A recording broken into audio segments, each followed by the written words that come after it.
La simulation en santé, ça fait partie des méthodes pédagogiques de ce qu'on appelle la pédagogie active.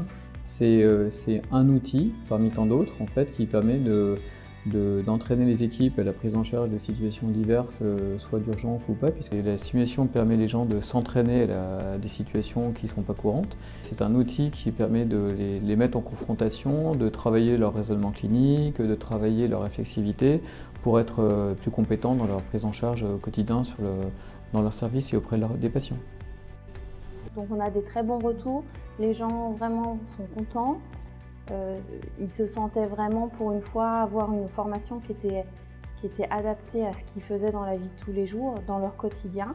Puis plus on a fait de scénarios dans la journée, plus en fait on est en situation réelle, ce qui fait que moi dans cette journée, j'étais fatigué comme si j'avais pris en charge 3-4 arrêts cardiaques dans une journée de travail normale, parce que dès la deuxième mise en situation, on ne joue plus, on est dans l'action.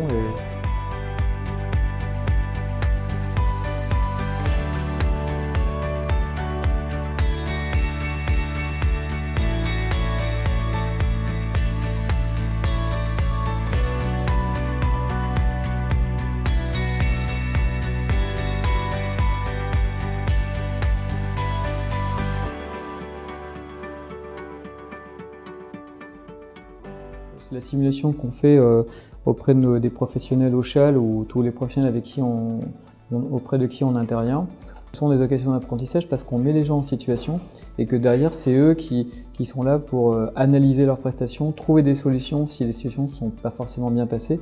Et l'idée c'est vraiment de les faire travailler sur leur capacité à raisonner, ce qu'on appelle le raisonnement clinique, leur capacité réflexive, et c'est vraiment ça qui est important pour nous, qu'ils soient vraiment acteurs de leur formation, et nous on est juste là pour les accompagner. L'intérêt pour moi, il n'est certainement pas une validation des connaissances médicales. Moi, il a plutôt été l'objet d'une prise de conscience du travail en interaction avec les autres. Et j'ai eu l'occasion, quelques jours après la simulation, de mettre en pratique des conseils qui avaient été donnés. Moi, ce qui m'a plu, c'est le fait déjà que ce soit en petits groupes.